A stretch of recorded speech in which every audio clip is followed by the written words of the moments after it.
الله أكبر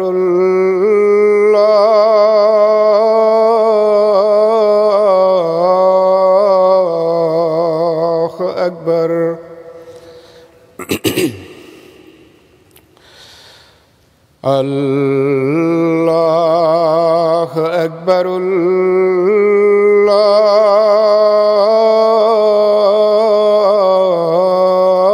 الله أكبر أشهد أن لا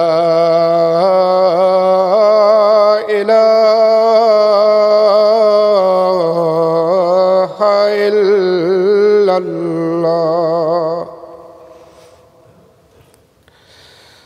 أشهد أن لا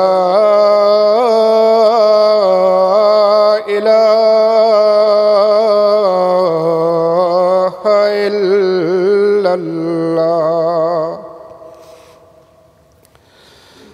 أشهد أن محمدًا رسول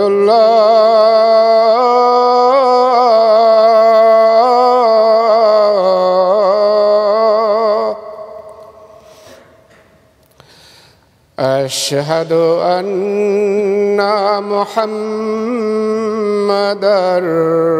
رسول الله حي على الصلاة حي على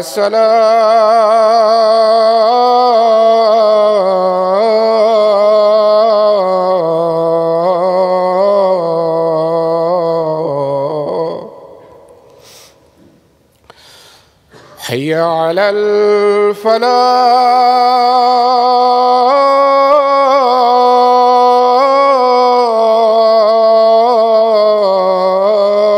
الفلاح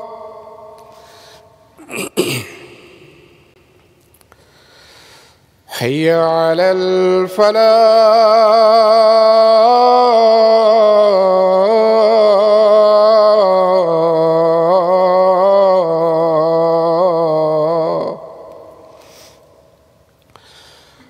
الله أكبر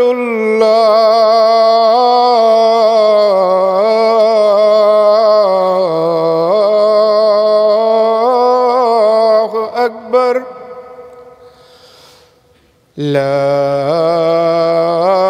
إله إلا الله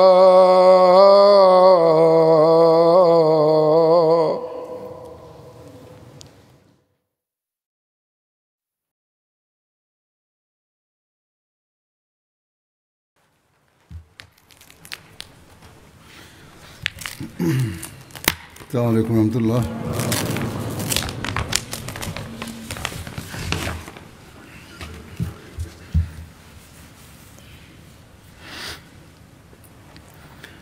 أشهد أن لا إله إلا الله وحده لا شريك له وأشهد أن محمدًا عبده ورسوله أما بعد فأعوذ بالله من الشيطان الرجيم بسم الله الرحمن الرحيم الحمد لله رب العالمين الرحمن الرحيم مالك يوم الدين إياك نعبد وإياك نستعين اهدنا الصراط المستقيم صراط الذين أنعمت عليهم غير المغضوب عليهم ولا الضالين.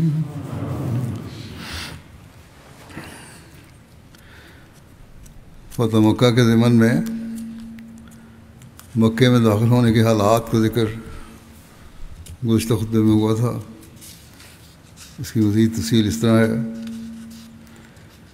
ابن اسحاق نے لکھا ہے کہ جب ابو سفیان خدا تعالیٰ کے لشکروں کا جو اس کے پاس سے گزرے تھے مشاہدہ کر کے پہنچا، اور اس وقت مسلمان ذی طوا پہنچ چکے تھے جو مسجد حرام سے نصف میل کے فاصلے پر مکے کی ایک وادی ہے.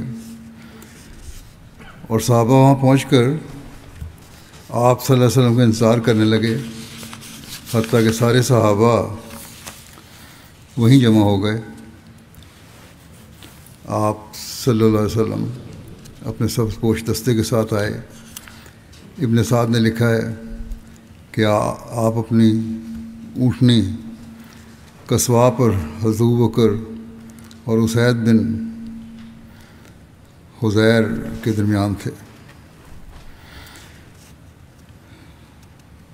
حضرت عبداللہ بن مغفل بیان کرتے ہیں کہ میں نے رسول اللہ صلی اللہ علیہ وسلم کو دیکھا فتح مکہ کے روز. آپ اپنی اونٹنی پر تھے اور آپ سورہ فتح پڑھ رہے تھے. بخاری میں روایت ہے. حضرت انس سے روایت ہے کہ جب آپ صلی اللہ علیہ وسلم مکہ مکرمہ میں داخل ہوئے تو لوگ آپ کی زیارت کے لیے آئے. عاجزی کی وجہ سے آپ کا سر کجاوے کو چھو رہا تھا، یعنی جو اونٹ کا کاٹ سیٹ تھی جہاں بیٹھے ہوئے تھے اس کے اگلے سے کو چھو رہا تھا. جب آپ مکہ مکرمہ میں داخل ہوئے تو آپ نے سیاہ رنگ کا امامہ باندھ رکھا تھا. آپ کا جھنڈا بھی سیاہ تھا اور پرچم بھی سیاہ تھا. بعض روایات کے مطابق چھوٹا جھنڈا یعنی لوا سفید رنگ کا تھا. آپ ذی طوا جگہ پر کھڑے ہوئے آپ لوگوں کے درمیان تھے. فتح اور مسلمانوں کی کثرت دیکھ کر آپ کی ریشیں مبارک عاجزی کی وجہ سے کجاوے کو چھو رہی تھی یا قریب تھا کہ وہ چھو لے. آپ صلی اللہ علیہ وسلم نے فرمایا اللہم ان العیش عیش الآخرہ، کہ اے اللہ یقیناً اصل زندگی تو آخرت کی زندگی ہے. عدل و انصاف اور انکسار و تواضع کا ایک اور پہلو یہ تھا کہ آپ نے اپنے پیچھے اپنے آزاد کردہ غلام زید بن حارثہ کے بیٹے اسامہ کو سوار فرمایا ہوا تھا، حالانکہ قریش کے رؤساء اور بنو ہاشم کے بیٹے بھی موجود تھے. آپ صلی اللہ علیہ وسلم 20 رمضان المبارک کو مکے میں داخل ہوئے. اس وقت سورج کچھ بلند ہو چکا تھا. حضرت مسیح موعود علیہ السلام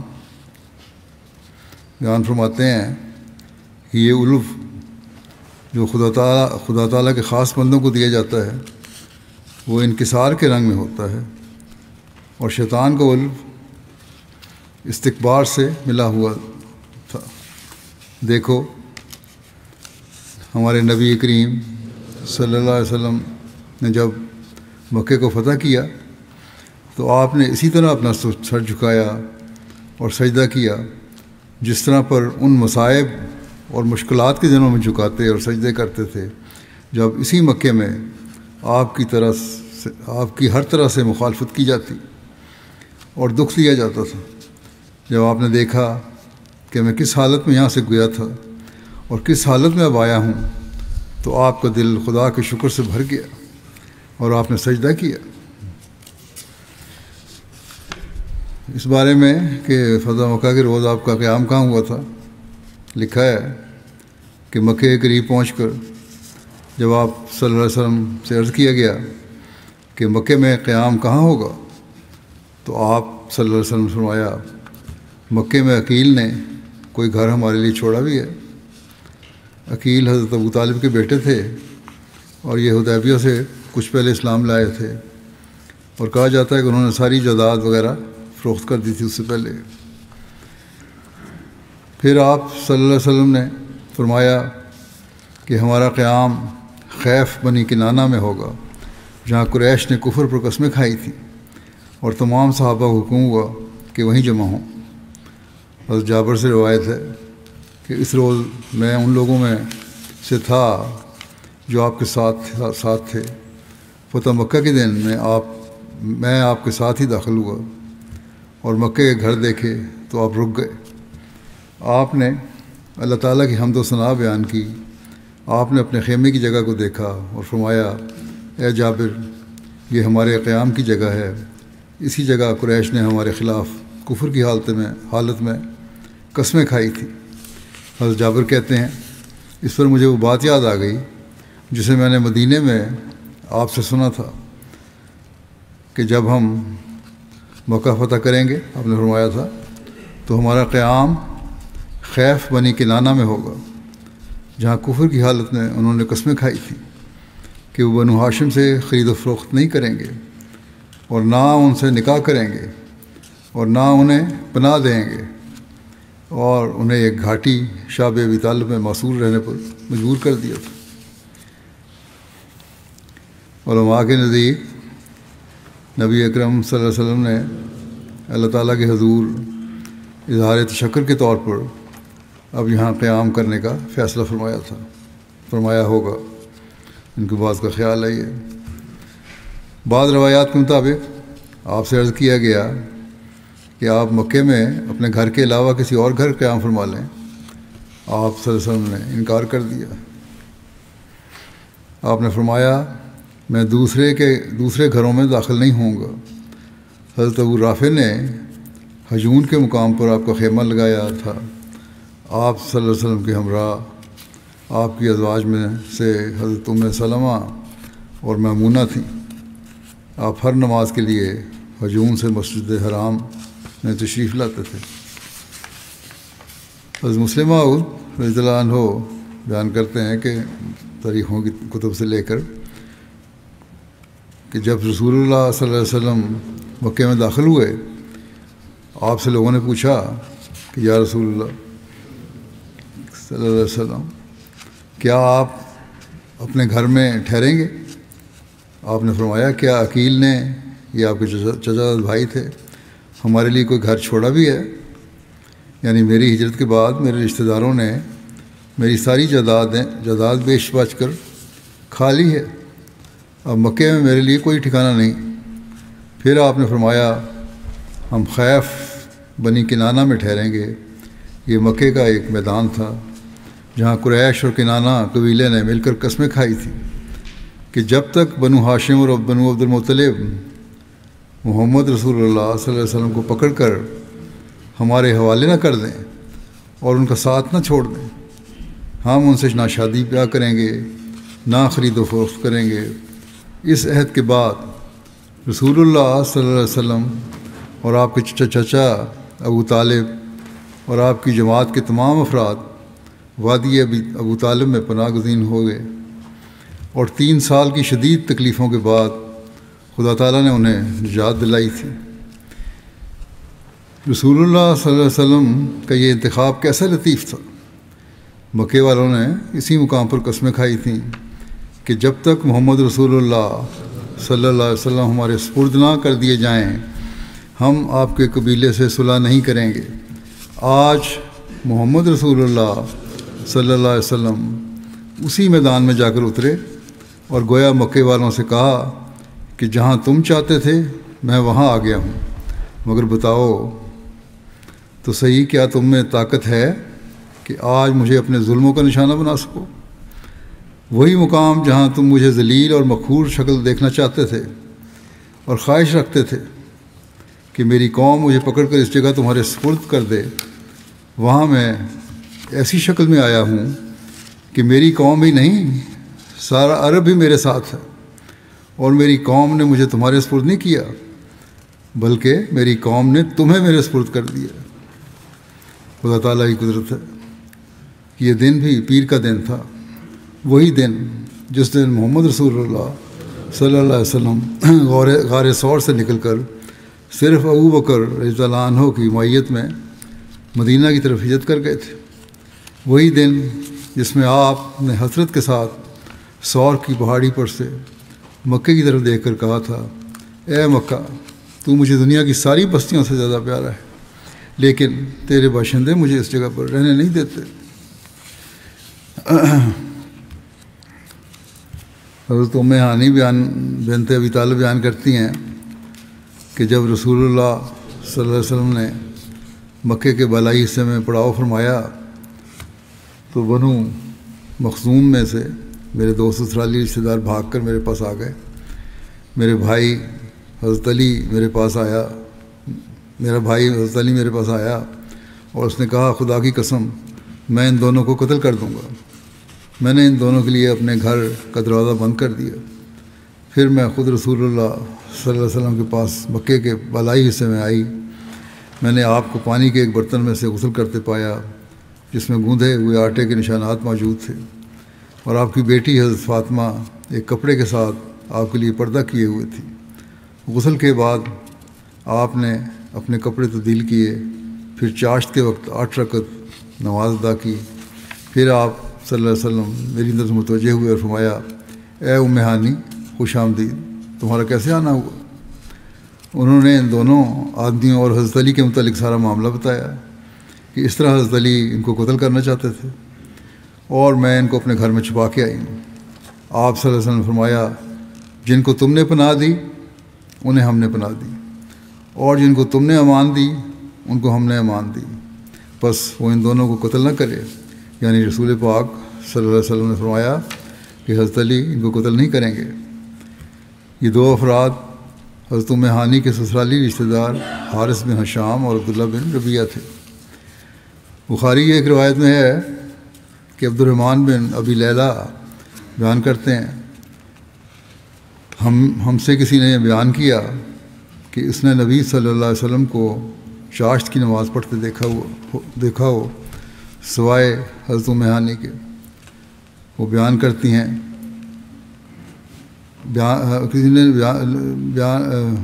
کسی نے بیان نہیں کیا کہ اس نے نبی صلی اللہ علیہ وسلم کو چاشت کی نماز پڑھتے ہوئے دیکھا ہو سوائے ام ہانی کے، یعنی صرف یہ روایت ام ہانی ہی ہے کہ آپ چاشت کی نماز پڑھ رہے تھے اور کوئی اور گواہ نہیں ملا اس کا۔ وہ بیان کرتی ہیں حضرت ام ہانی کہ نبی صلی اللہ علیہ وسلم فتح مکہ کے دن ان کے گھر میں تشریف لائے اور آپ نے غسل کیا اور 8 رکعت نماز پڑھی۔ میں نے اس سے زیادہ ہلکی نماز کبھی نہیں دیکھی، مگر آپ پوری طرح رکوع اور سجدہ کرتے تھے۔ یہ بخاری کی روایت ہے۔ 8 رکعت نماز جو حضور صلی اللہ علیہ وسلم نے ادا فرمائی، علماء نے مختلف آراء کا اظہار کیا ہے اس کے بارے میں کہ یہ کون سی نماز تھی۔ بعض نے کہا کہ یہ چاشت تھی یا اشراق، کسی نے اس نماز کو اشراق کہا ہے اور کسی نے چاشت کی نماز تھی۔ بعض کے نزدیک یہ نماز فتح تھی جو کسی شہر یا قلعہ وغیرہ فتح کرنے کے بعد شکرانے کے طور پر پڑھی گئی، اور اسی سنت کے طور پر بعد میں امرائے اسلام نے فتوحات کے بعد 8 رکعت نماز ادا کرنی شروع کی تھی۔ ایک رائے یہ بھی ہے کہ فتح مکہ کی رات چونکہ بعض انتہائی اہم امور پیش نظر تھے، جس کی وجہ سے حضور صلی اللہ علیہ وسلم اتنے مصروف رہے کہ تہجد کی نماز پڑھنے کا وقت نہیں ملا جو حضور صلی اللہ علیہ وسلم نے اس وقت ادا کی، یعنی صبح کے وقت۔ اور شاید اسی وجہ سے ایک مسئلہ یہ ہے کہ اگر کسی وجہ سے تہجد کی نماز رہ جائے تو صبح سورج نکلنے کے بعد 8 رکعت نماز پڑھ لینی چاہیے۔ حضرت مسلم بیان فرماتے ہیں کہ رسول کریم صلی اللہ علیہ وسلم نے فرمایا ہے، اگر تم کسی دن تہجد نہ پڑھ سکو تو اشراق ہی پڑھ لو۔ یہ بھی بعض روایات میں ملتا ہے کہ آپ اس طرح تہجد کی نماز کی جگہ اشراق پڑھ لیا کرتے تھے اگر کوئی نہ پڑھ سکے ہوں۔ میر عباس علی صاحب لدھیانوی کے نام ایک مکتوب میں حضرت مسیح موعود علیہ السلام نے فرمایا، آپ لکھتے ہیں حضرت مسیح علیہ السلام کہ اس عاجز نے پہلے لکھ دیا تھا کہ آپ اپنے تمام اوراد معمولہ کو، یعنی جو بھی ورد آپ کرتے ہیں معمول میں، بدستور لازم اوقات رکھیں، صرف ایسے طریقوں سے پرہیز چاہیے جن میں کسی نوع کا شرک یا بدعت نہ ہو، شرک یا بدعت ہو، اس سے پرہیز کریں۔ پیغمبر خدا صلی اللہ علیہ وسلم سے اشراق پر مداومت ثابت نہیں، یہ نہیں ثابت ہوتا کہ آپ باقاعدہ پڑھا کرتے تھے اشراق۔ تہجد کے فوت ہونے پر یا سفر سے واپس آ کر پڑھنا ثابت ہے، لیکن تعبد میں کوشش کرنا اور کریم کے دروازے پر پڑے رہنا عین سنت ہے، یعنی عبادت اور بندگی کو حاصل کرنے کی کوشش کرنی چاہیے اور اللہ تعالیٰ کے دروازے پر پڑے رہنا یہی سنت ہے اصل تو۔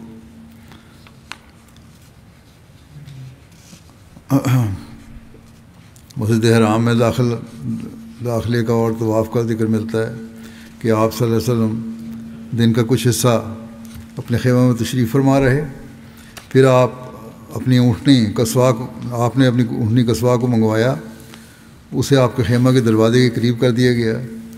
آپ ہتھیار لینے اور سر پر خود پہننے کے لیے چلے گئے۔ صحابہ آپ کے ارد گرد حلقہ بنائے ہوئے تھے۔ آپ صلی اللہ علیہ وسلم اپنی سواری پر سوار ہوئے۔ خندمہ سے لے کر ہجون تک گھوڑوں کی بل کھاتی قطار تھی۔ رسول اللہ صلی اللہ علیہ وسلم وہاں سے گزرے۔ آپ کے ساتھ حضرت ابوبکر تھے، آپ ان کے ساتھ باتیں کر رہے تھے۔ حضرت عبداللہ بن عمر بیان کرتے ہیں کہ جب رسول اللہ صلی اللہ علیہ وسلم فتح مکہ کے موقع پر قضاء پہاڑ کی جانب سے مکے میں داخل ہوئے تو آپ نے دیکھا کہ عورتیں گھوڑوں کے منہ پر اپنے دوپٹے مار مار کر ان کو پیچھے ہٹا رہی تھیں۔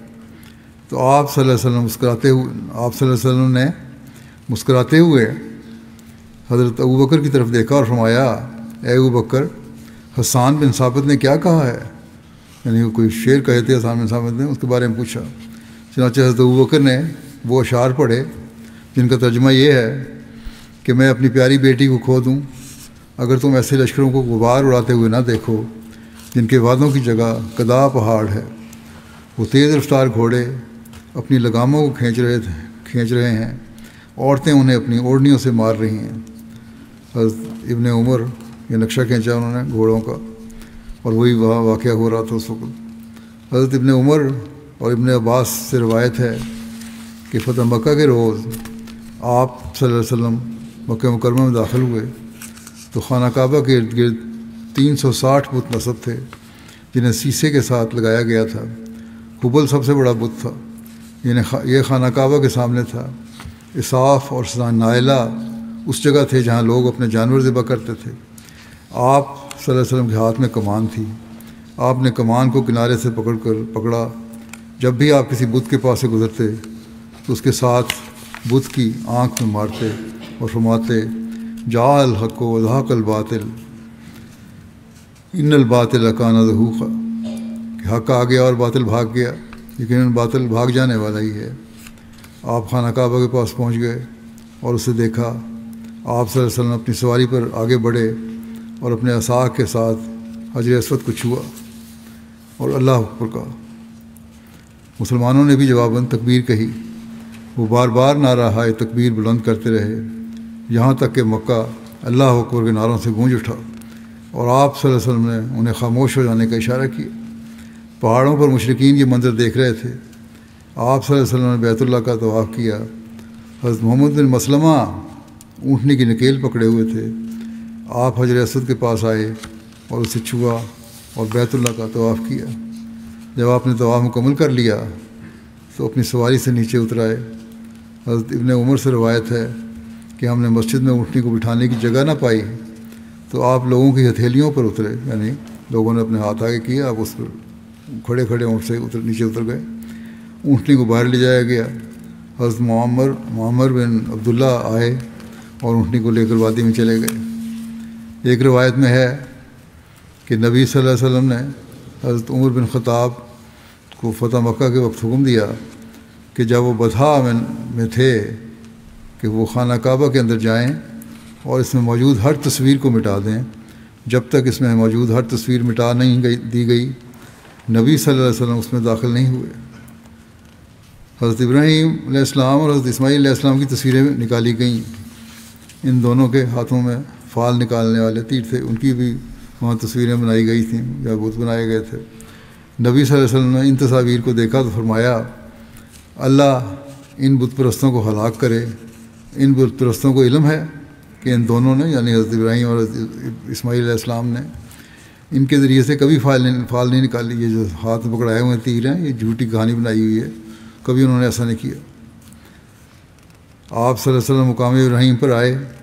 آپ نے زرہ پہن رکھی تھی. آپ نے وہاں 2 رکعتیں ادا کیں. پھر آپ زمزم کے پاس تشریف لے گئے. حضرت عباس بن عبد المطلب یا حضرت ابو سفیان بن حارث بن عبد المطلب نے ایک ڈول آپ کے لیے نکالا. آپ نے اس سے پانی پیا اور وضو کیا. صحابہ جلدی جلدی آپ کا وضو کا پانی حاصل کرنے لگے اور اس میں اپنے چہروں پر ڈالنے لگے. مشرکین ان کی طرف دیکھ رہے تھے.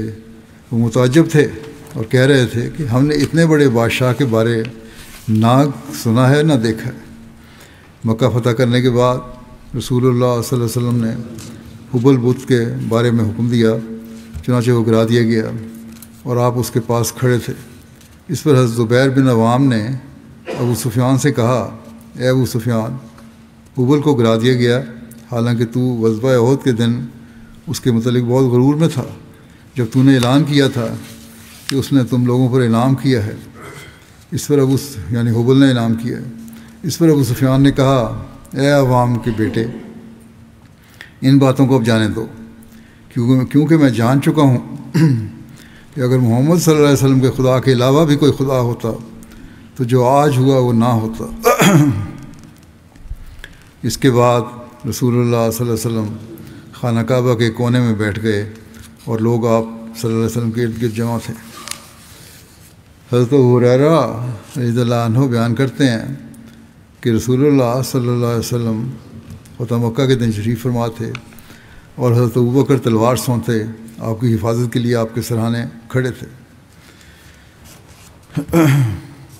حضرت ابن عمر سے مروی ہے کہ رسول اللہ صلی اللہ علیہ وسلم فتح مکہ کے سال اسامہ بن زید کی اونٹنی پر آئے. پھر عثمان بن طلحہ کو بلایا اور فرمایا میرے پاس چابی لاؤ. وہ اپنی والدہ کے پاس گئے تو اس نے انہیں وہ چابی دینے سے انکار کیا خانہ کعبہ کی. انہوں نے کہا اللہ کی قسم تمہیں ضرور یہ چابی دینی ہوگی. اپنی والدہ کو یہ کہا یا پھر یہ تلوار میری پیٹھ سے پار ہوگی یعنی پھر مجھ پہ سختی ہوگی اس کے لیے اور اس پھر سختی تمہارے پہ بھی ہوگی اور آخرکار دینی پڑے گی. راوی کہتے ہیں تب اس نے انہیں چابی دے دی. وہ اسے لے کر نبی صلی اللہ علیہ وسلم کے پاس آئے اور آپ کو دے دی. آپ نے چابی انہیں واپس کر دی اور انہوں نے دروازہ کھولا.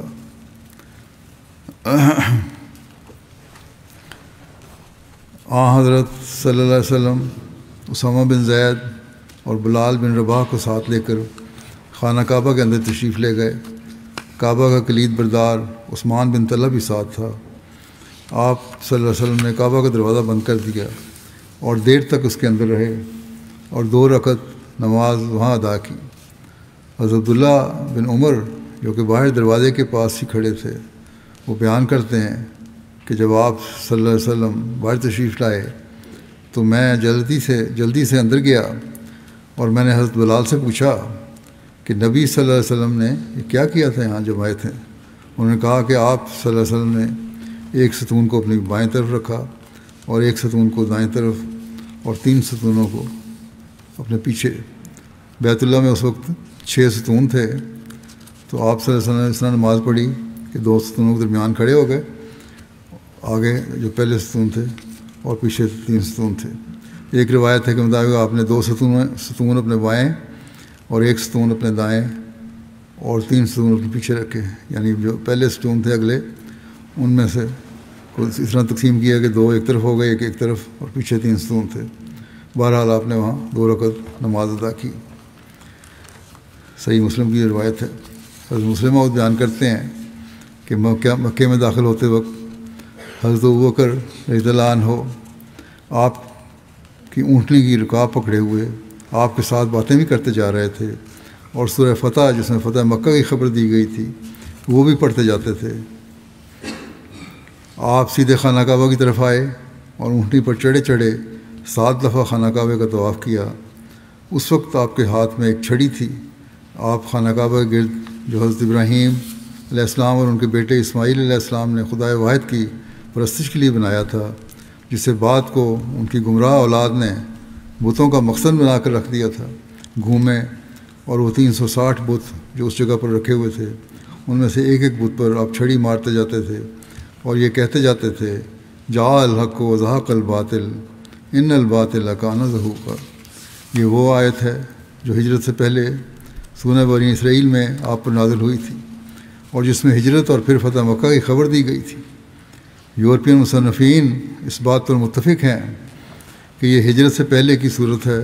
اس صورت میں یہ بیان کیا گیا تھا کہ وقل رب ادخلنی مدخل صدق واخرجنی مخرج صدق واجعل لی من لدنک سلطانا نصیرا وقل جاء الحق وزہق الباطل ان الباطل کان زہوقا۔ یعنی تو کہہ دے میرے رب مجھے اس شہر یعنی مکے میں نیک طور پر داخل کیجیے، یعنی ہجرت کے بعد فتح اور غلبہ دے کر، اور اس شہر سے خیریت سے ہی نکالیو یعنی ہجرت کے وقت، اور خود اپنے پاس سے مجھے غلبہ اور مدد کے سامان بھیجوائیو، اور یہ بھی کہو کہ حق آ گیا ہے اور باطل یعنی شرک شکست کھا کر بھاگ گیا ہے، اور باطل یعنی شرک کے لیے شکست کھا کر بھاگنا تو ہمیشہ کے لیے مقدر تھا۔ اس پیشگوئی کے لفظاً پورا ہونے اور حضرت ابوبکر رضی اللہ عنہ کے اس کو تلاوت کرتے وقت مسلمانوں اور کفار کے دلوں میں جو جذبات پیدا ہوئے ہوں گے وہ لفظوں میں ادا نہیں ہو سکتے۔ غرض اس دن ابراہیم کا مقام پھر خدائے واحد کی عبادت کے لیے مخصوص کر دیا گیا اور بت ہمیشہ کے لیے توڑے گئے۔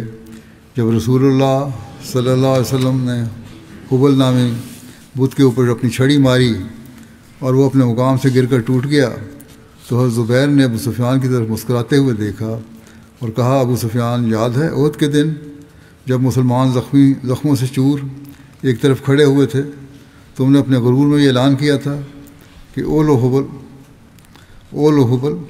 حبل کی شان بلند ہو، حبل کی شان بلند ہو، اور یہ کہ حبل نے ہی تم کو احد کے دن میدان کے دن مسلمانوں پر فتح دی ہے۔ آج دیکھتے ہو وہ سامنے حبل کے ٹکڑے پڑے ہوئے ہیں۔ ابو سفیان نے کہا زبیر یہ باتیں جانب دو، آج ہم کو اچھی طرح نظر آ رہا ہے کہ اگر محمد رسول اللہ صلی اللہ علیہ وسلم کے خدا کے سوا کوئی اور خدا بھی ہوتا تو آج جو کچھ ہم دیکھ رہے ہیں اس طرح کبھی نہ ہوتا۔ پھر آپ صلی اللہ علیہ وسلم نے خانہ کعبہ کے اندر جو تصویریں حضرت ابراہیم وغیرہ کی بنی ہوئی تھیں ان کے مٹانے کا حکم دیا، اور خانہ کعبہ میں خدا تعالیٰ کے وعدوں کے پورا ہونے کے شکریہ میں 2 رکعت نماز پڑھی۔ پھر باہر تشریف لائے اور باہر آ کر بھی 2 رکعت نماز پڑھی۔ خانہ کعبہ کی تصویروں کو مٹانے کے لیے رسول اللہ صلی اللہ علیہ وسلم نے حضرت عمر کو مقرر فرمایا تھا۔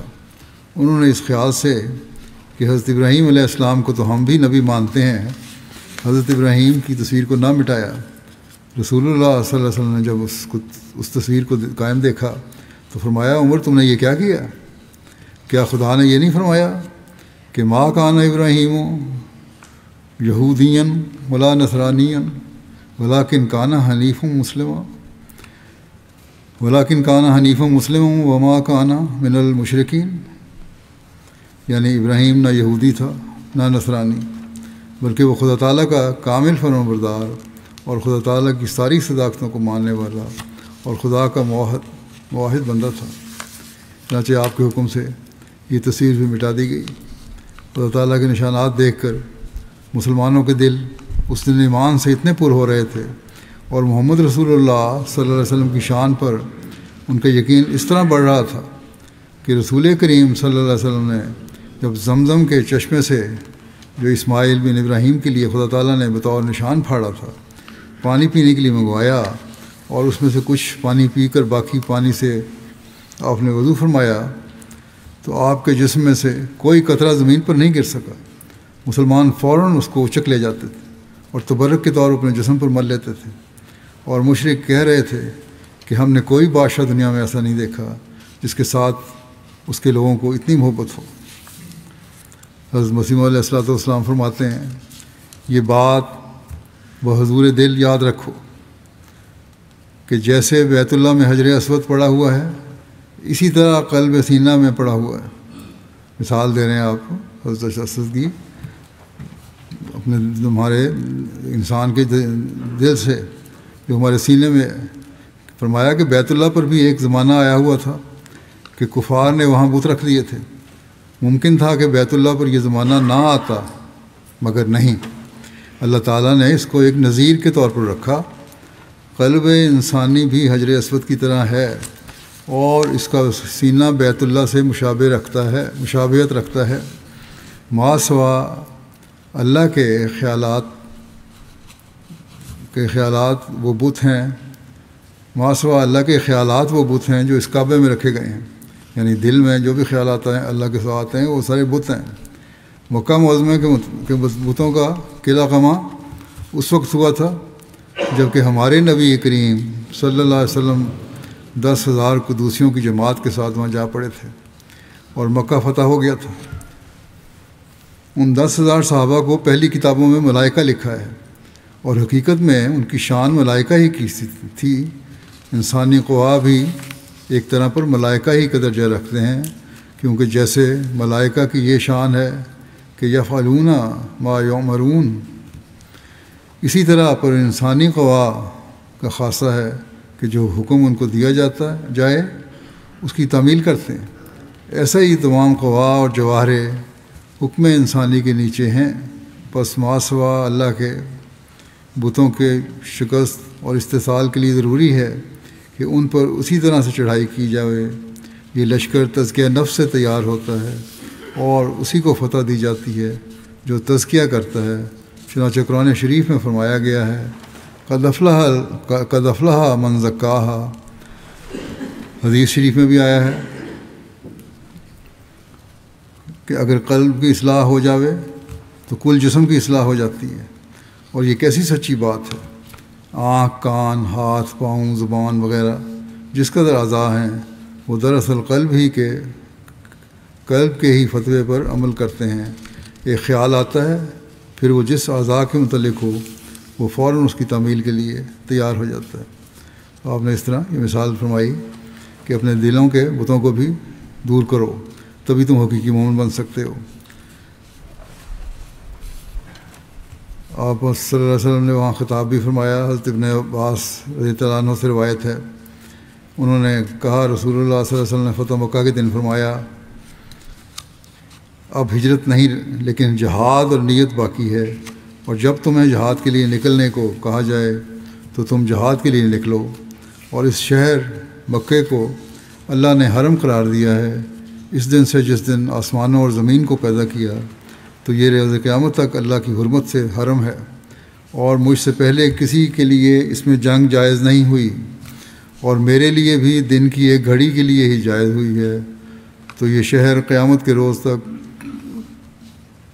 اللہ تعالیٰ کی حرمت سے حرم ہے، اس کا کانٹا نہ توڑا جائے اور اس کا شکاری جانور نہ بتکایا جائے، یعنی اس کو ڈرایا نہ جائے، کوئی اس کی گری پڑی چیز نہ اٹھائی جائے مگر وہی جو اسے شناخت کرائے، اور اس کا گھاس نہ کاٹا جائے۔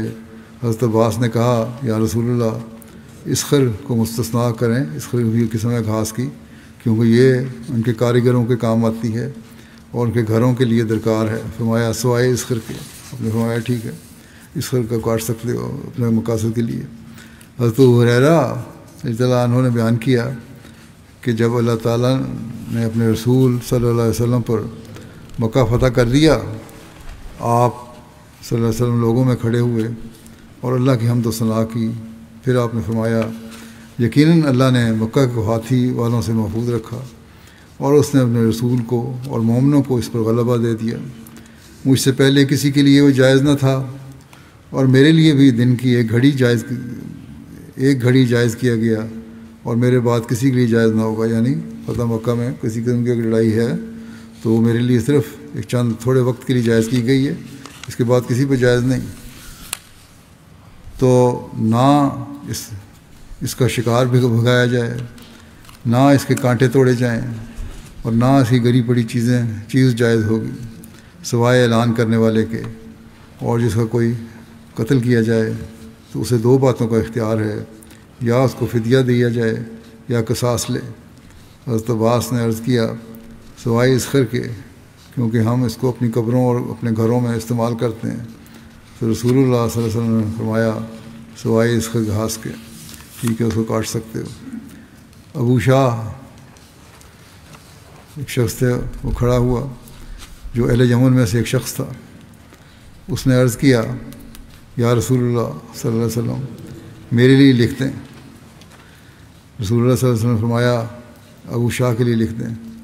راوی کہتے ہیں میں نے اوزائی سے پوچھا اس بات کا کیا مطلب تھا کہ میرے لیے لکھ دیں؟ یا رسول اللہ صلی اللہ علیہ وسلم مجھے لکھ دیں، کہ اس کا مطلب کیا تھا؟ انہوں نے کہا اس کا مطلب یہ تھا کہ یہ خطبہ جو آپ نے ارشاد فرمایا ہے، رسول اللہ صلی اللہ علیہ وسلم نے فرمایا ہے، جو اس نے ابھی سنا ہے، اس کو لکھ کے دے دیں۔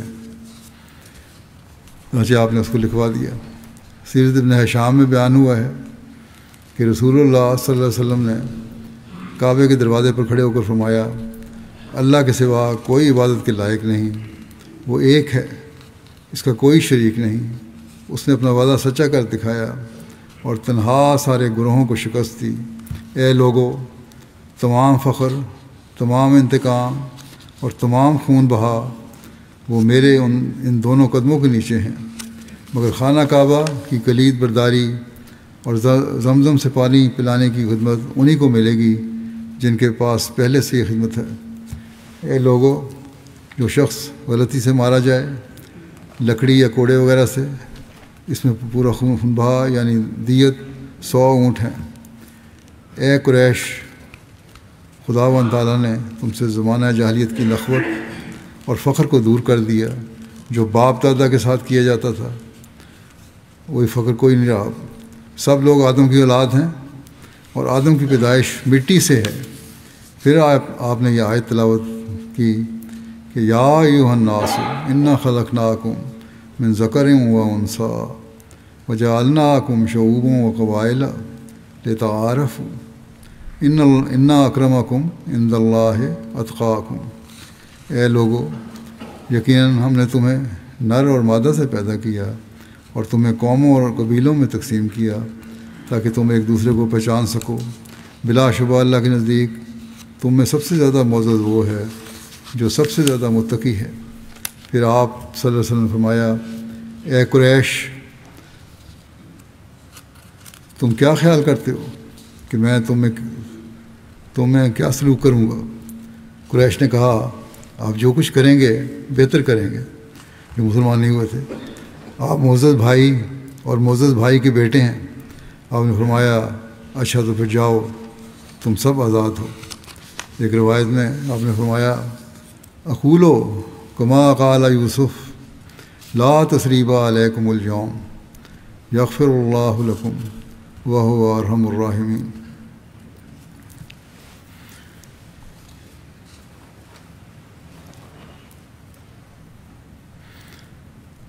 لا تثریب علیکم اليوم یغفر اللہ لکم وہو ارحم الراحمین۔ میں وہی کہوں گا جو یوسف نے کہا تھا کہ آج کے دن تم پر کوئی ملامت نہیں، اللہ تمہیں بخش دے گا اور وہ سب رحم کرنے والوں سے زیادہ رحم کرنے والا ہے۔ لوگ عام معافی کا اعلان سن کر اس طرح نکلے گویا کہ ابھی قبروں سے نکلے ہوں اور اسلام میں داخل ہو گئے۔ انہوں نے فوراً اسلام قبول کرنا شروع کر دیا یہ بات سن کے۔ حضرت مسلم اور اہل مکہ کے معاف کرنے کے حوالے سے واقعے کو اس طرح بیان کرتے ہیں کہ جب آپ ان باتوں سے فارغ ہوئے اور مکے والے آپ کی خدمت میں حاضر کیے گئے تو آپ نے فرمایا اے مکے کے لوگوں، تم نے دیکھ لیا کہ خدا تعالیٰ کے نشانات کس طرح لفظ بلفظ پورے ہوئے ہیں۔ اب بتاؤ کہ تمہارے ان ظلموں اور ان شرارتوں کو کیا بدلہ دیا جائے جو تم نے خدائے واحد کی عبادت کرنے والے غریب بندوں پر کیے تھے۔ مکے کے لوگوں نے کہا ہم آپ سے اسی سلوک کی امید رکھتے ہیں جو یوسف نے اپنے بھائی سے کیا تھا۔ یہ خدا کی قدرت تھی کہ مکے والوں کے منہ سے وہی الفاظ نکلے جن کی پیشگوئی خدا تعالیٰ نے سورہ یوسف میں پہلے سے کر رکھی تھی اور فتح مکہ سے 10 سال پہلے بتا دیا تھا کہ تو مکہ والوں سے ویسا ہی سلوک کرے گا جیسا یوسف نے اپنے بھائیوں سے کیا تھا۔ بس جب مکے والوں کے منہ سے اس بات کی تصدیق ہو گئی کہ رسول اللہ صلی اللہ علیہ وسلم یوسف کے مثیل تھے اور یوسف کی طرح اللہ تعالیٰ نے ان کو اپنے بھائیوں پر فتح دی تھی، تو آپ نے بھی اعلان فرما دیا کہ تاللہ ہے لا تثریب علیکم اليوم، خدا کی قسم آج تمہیں کسی قسم کا عذاب نہیں دیا جائے گا اور نہ ہی کسی قسم کی سرزنش کی جائے گی۔ حضرت مسیح علیہ السلام بیان فرماتے ہیں کہ جب حضرت صلی اللہ علیہ وسلم نے مکہ فتح کر لیا تو تمام کفار گرفتار کر کے آپ کے سامنے پیش کیے گئے، تو کفار نے خود اپنے منہ سے اس وقت اقرار کیا کہ ہم بباعث اپنے سخت جرائم کے واجب القتل ہیں اور اپنے تئیں آپ کے رحم کے سپرد کرتے ہیں، تو آپ نے سب کو بخش دیا اور اس موقع پر معافی کے لیے اسلام کی بھی شرط نہ لگائی، لیکن وہ لوگ یہ اخلاق کریمانہ دیکھ کر خود بخود مسلمان ہو گئے۔ پھر مسیح علیہ السلام ایک اور جگہ فرماتے ہیں کہ رسول اللہ صلی اللہ علیہ وسلم کی اخلاقی طاقت کا کمال اس وقت ذہن میں آ سکتا ہے، اس وقت ذہن میں جا سکتا ہے جب اس زمانے کی حالت پر نگاہ کی جاوے۔ مخالفوں نے آپ کو اور آپ کے متبعین کو جس قدر تکالیف پہنچائیں، اور اس کے مقابل آپ نے ایسی حالت میں جب کہ آپ کو پورا اقتدار اور اختیار حاصل تھا، ان سے جو کچھ سلوک کیا وہ آپ کی علو شان کو ظاہر کرتا ہے۔ ابو جہل اور اس کے دوسرے رفیقوں نے کون سی تکلیف تھی جو آپ صلی اللہ علیہ وسلم کو اور آپ کے جانثار خادموں کو نہیں دی؟ غریب مسلمان عورتوں کو اونٹوں سے باندھ کر مخالف جہاد میں دوڑایا اور وہ چیری جاتی تھی، دو حصے ہو جاتے تھے ان کے، محض اس گناہ پر کہ وہ لا الہ الا اللہ پر کیوں قائل ہیں، مگر آپ نے اس کے مقابل صبر و برداشت سے کام لیا، اور جب کہ مکہ فتح ہوا تو لا تثریب علیکم اليوم کہہ کر معاف کر دیا۔ یہ کس قدر اخلاقی کمال ہے جو کسی دوسرے نبی میں نہیں پایا جاتا۔ اللہم صلی علی محمد وعلی آل محمد۔ آپ فرماتے ہیں مکے میں جن لوگوں نے دکھ دیے تھے، جب آپ نے مکے کو فتح کیا تو آپ چاہتے تو سب کو ذبح کر دیتے، مگر آپ نے رحم کیا اور لا تثریب علیکم اليوم کہہ دیا۔ آپ کا بخشنا تھا کہ سب مسلمان ہو گئے۔ اب اس قسم کے عظیم الشان اخلاق فاضلہ کیا کسی نبی میں پائے جاتے ہیں؟ ہرگز نہیں۔ وہ لوگ جنہوں نے آپ کی ذات خاص اور عزیزوں اور صحابہ کو سخت تکلیفیں دی تھیں اور ناقابل ایذائیں پہنچائی تھیں، آپ نے سزا دینے کی قوت اور اقتدار کو پا کر فی الفور ان کو بخش دیا، حالانکہ اگر ان کو سزا دی جاتی تو یہ بالکل انصاف اور عدل تھا، مگر آپ نے اس وقت اپنے عفو اور کرم کا نمونہ دکھایا۔ یہ وہ امور تھے کہ علاوہ معجزات کے صحابہ پر مؤثر ہوئے تھے، اس لیے آپ اسم و مسمى محمد ہو گئے تھے صلی اللہ علیہ وسلم، اور زمین پر آپ کی حمد ہوتی تھی، اور اسی طرح آسمان پر بھی آپ کی تعریف ہوتی تھی، اور آسمان پر بھی آپ محمد تھے۔ یہ نام آپ کا اللہ تعالیٰ نے بطور نمونہ کے دنیا کو دیا ہے۔ جب تک انسان اس قسم کے اخلاق اپنے اندر پیدا نہیں کرتا، آپ فرماتے ہیں کہ جب تک انسان اس قسم کے اخلاق اپنے اندر پیدا نہیں کرتا کچھ فائدہ نہیں ہوتا۔ اللہ تعالیٰ کی محبت کامل طور پر انسان اپنے اندر پیدا نہیں کر سکتا جب تک نبی کریم صلی اللہ علیہ وسلم کے اخلاق اور طرز عمل کو اپنا راہبر اور ہادی نہ بنا لے۔ اللہم صلی علی محمد وعلی آل محمد۔ آئندہ باقی کسی بعد میں بیان کروں گا۔ اس دو مرحومین کا بھی ذکر کرنا چاہتا ہوں اور ان کا جنازہ غائب پڑھاؤں گا بعد میں۔ پہلا ہے سیدہ لبنہ احمد صاحبہ، سید مولود احمد صاحب مرحوم کی اہلیہ تھیں۔ گزشتہ دنوں 71 سال کی عمر میں ان کی وفات ہو گئی۔ انا للہ و انا الیہ راجعون۔ اللہ تعالیٰ کی فضل سے موسیہ تھیں، مرکزی طور پر تو نہیں لیکن اپنے محلے اور حلقے کے طور پر ان کو خدمت کا لجنہ میں خدمت کا موقع ملتا رہا۔ ان کی شادی سید مولود احمد صاحب سے ہوئی تھی جو سعادت امت الحکیم بیگم صاحبہ اور سید داؤد ظفر شاہ صاحب کے بیٹے تھے. ان کا نکاح حضرت خلیفہ مسیح ثالث نے پڑھایا تھا، کیونکہ اس میں کچھ نصائح بھی ہیں، اس لیے میں اس نکاح کے بھی بعض الفاظ پڑھ دیتا ہوں. حضرت خلیفہ مسیح ثالث نے فرمایا تھا، یہ آج کل کے رشتوں کے لیے بھی فائدہ مند ہیں، کہ ازدواجی رشتے درخت کے پیوند کی مانند ہوتے ہیں جنہیں شروع میں بڑا سنبھال کر رکھنا پڑتا ہے. قرآن کریم کی ہدایت کے مطابق اس پیوند کو قول سدید کے دھاگوں سے باندھنا پڑتا ہے، تب جا کر اس کی حفاظت ہوتی ہے. اور اس کی ذمہ داری نہ صرف ہر دو میاں اور بیوی پر، بلکہ ان کے خاندانوں پر، ان کے ماحول پر، بلکہ ان کے دوستوں پر بھی عائد ہوتی ہے، کیونکہ بہت سی خرابیاں بدظنیوں کے نتیجے میں، یا چغلیوں کے نتیجے میں، یا بے صبری کے نتیجے میں، یا طیش کے نتیجے میں پیدا ہو جاتی ہیں، اور ان کو روکنے کے لیے قول سدید ایک بہت ہی مضبوط دھاگا ہے. پھر آپ نے فرمایا تھا کہ خدا کرے کہ جس نکاح کا میں اس وقت اعلان کر رہا ہوں وہ ہر دو خاندانوں کے لیے بہت بابرکت ہو، جماعت کے لیے بھی بابرکت ہو، اور انسانیت کے لیے بھی بابرکت ہو، اور خادم دین نسل سے چلے. اور کہہ سکتے ہیں، میں کہہ سکتا ہوں کیونکہ وزیر داری بھی تھی، کہ حضرت خلیفہ مسیح ثالث کے ان الفاظ کو محترمہ لبنہ صاحبہ نے اپنے رشتوں کے حق میں نبھانے کی، سنبھالنے کی کوشش کی. پھر آپ نے یہ بھی فرمایا کہ آج میں نکاح کر رہا ہوں، یہ میری چھوٹی ہمشیرہ امت الحکیم صاحبہ اور سید داؤد ظفر شاہ صاحب کے بیٹے مولود احمد، سید مولود احمد ہیں، اور بیٹی جو ہے، بچی جو ہے ڈاکٹر سید غلام مجتبیٰ صاحب کی بیٹی ہے. پھر ڈاکٹر صاحب کیونکہ واقف زندگی ڈاکٹر تھے، افریقہ میں رہے. شروع میں جب نصر جہاں کا اعلان ہوا اس وقت جن ابتدائی واقفین ڈاکٹروں میں سے تھے، ان کا ذکر کیا حضرت خلیفہ مسیح ثالث نے کہ ڈاکٹر صاحب ان ابتدائی ڈاکٹروں میں سے ہیں جنہوں نے مغربی افریقہ میں بطور وقف ڈاکٹر کام کیا. اللہ تعالیٰ نے ان کی دعاؤں کو سنا، ان کے ہاتھ میں بہت شفا بخشی، اور بڑے کامیاب سرجن کے طور پر وہ غانا میں کام کرتے رہے. پھر اس کے بعد نائجیریا میں بھی کام کیا.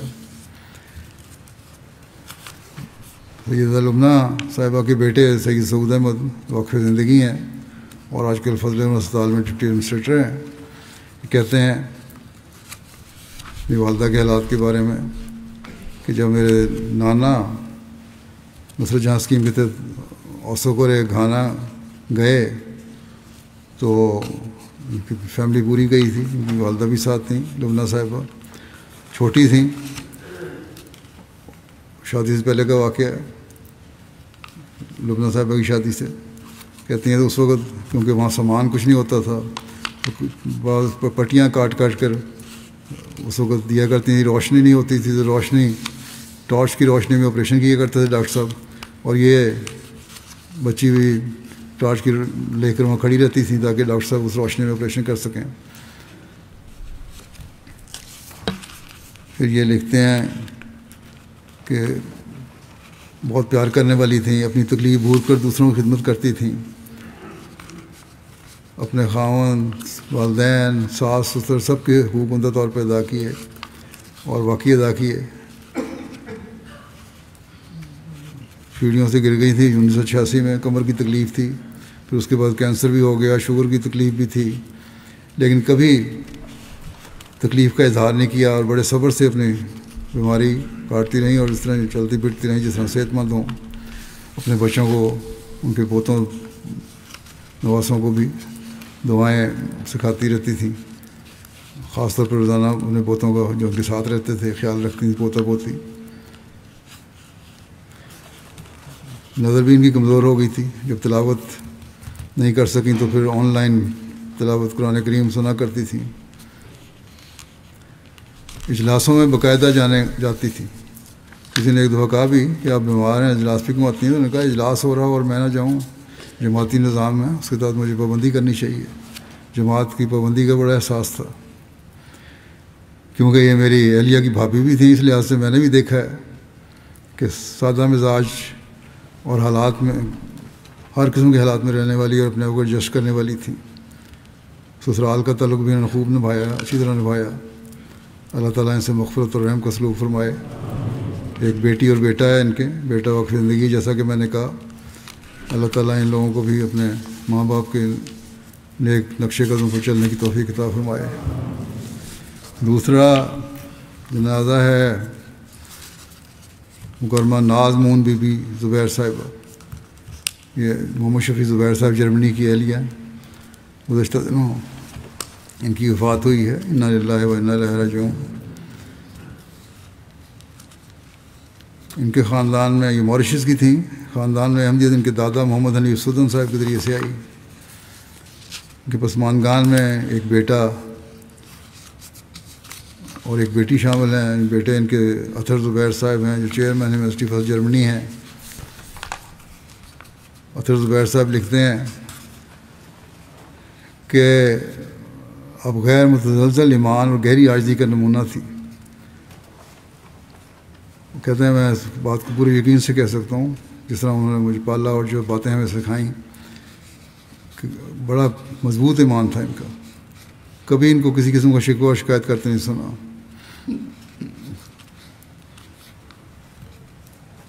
جب وہ شدید بیمار ہوئیں، وہ کہتے ہیں اس وقت خاص طور پر ان کے ساتھ رہنے کا موقع ملا، اور جب بھی ہوش میں آتی تو اپنی نمازوں کے بارے میں پوچھتی۔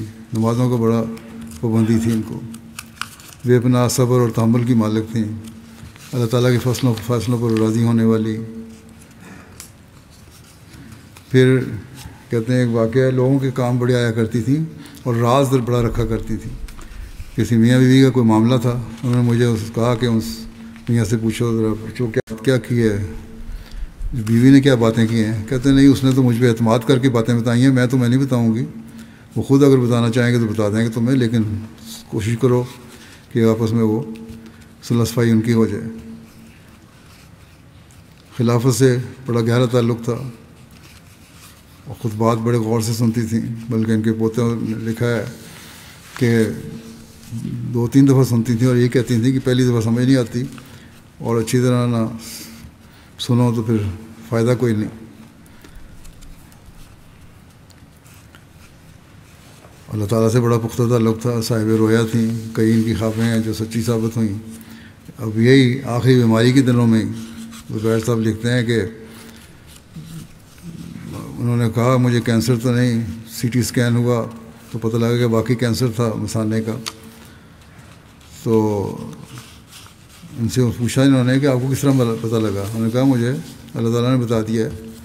ایک وفات یافتہ ان کی عزیزہ تھیں، انہوں نے آئی ہیں، انہوں نے کہا تمہارا بیٹا شاید تمہیں نہ بتائے کہ تم فکر مند نہ ہو جاؤ، لیکن میں تمہیں بتاتی ہوں کہ تمہیں کینسر ہے۔ تو اس طرح اپنی بیماری کا بھی ان کو اللہ تعالیٰ نے پہلے بتا دیا تھا۔ ان کی بہو ہیں جرمن، اور ان کی بھی انہوں نے ایسی ساتھ تعلق رکھا اور تربیت کی ہے کہ وہ دونوں باوجود جرمن ہونے کے ہر معاملے میں ان سے مشورہ لینے والی اور ان کی طرح لیے ہر قسم کی قربانی کرنے والی ہیں۔ ایک بہو ان کی سوزن زبیر کہتی ہیں ساس کی حیثیت سے وہ شفقت اور رحم دلی کی روشن مثال تھی، جو بھی ان کے پاس تھا وہ ہمیشہ ان پر شکر گزار رہتی تھی، بہوؤں سے اپنی بیٹی کی طرح برتاؤ کرتی تھیں، بڑے پیار سے کرتی، ہماری اصلاح بھی بڑے پیار سے کرتی، اور ہمیشہ ہمارے لیے دعا بھی کرتی تھی۔ دوسری بہو ہیں ماریہ زبیر، وہ بھی کہتے ہیں کہ جب میں نے شادی کی تو مجھے کھانا پکانا اور مہمانوں کی مہمان نوازی کا طریقہ سکھایا، اور بغیر کسی دباؤ یا تنقید کے مجھے یہ باتیں سکھائیں۔ اور انہوں نے میری پڑھائی کے دوران بھی بڑا کام کیا، بعد میں انہوں نے میڈیسن کیا تھا اس بہو نے، اور کہتے ہیں جماعتی سرگرمیوں میں بھی میرا پورا ساتھ دیا، بچوں کی دیکھ بھال میری کی، ہمیشہ حوصلہ دلایا کرتی تھی۔ اللہ تعالیٰ ان سے مغفرت اور رحم کا سلوک فرمائے اور ان کے بچوں کو ان کی دعاؤں کو وارث بنائے۔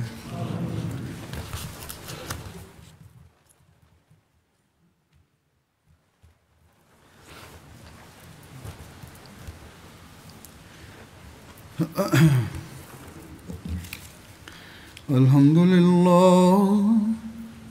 لله نحمده ونستعينه ونستغفره ونؤمن به ونتوكل عليه ونعوذ بالله من شرور أنفسنا ومن سيئات أعمالنا من يهده الله فلا مضل له ومن يضلل فلا هادي له ونشهد أن لا إله إلا الله ونشهد أن محمدا عبده ورسوله عباد الله رحمكم الله إن الله يأمر بالعدل والإحسان وإيتاء ذي القربى وينهى عن الفحشاء والمنكر والبغي يعظكم لعلكم تذكرون اذكروا الله يذكركم وادعوه يستجب لكم ولذكر الله أكبر.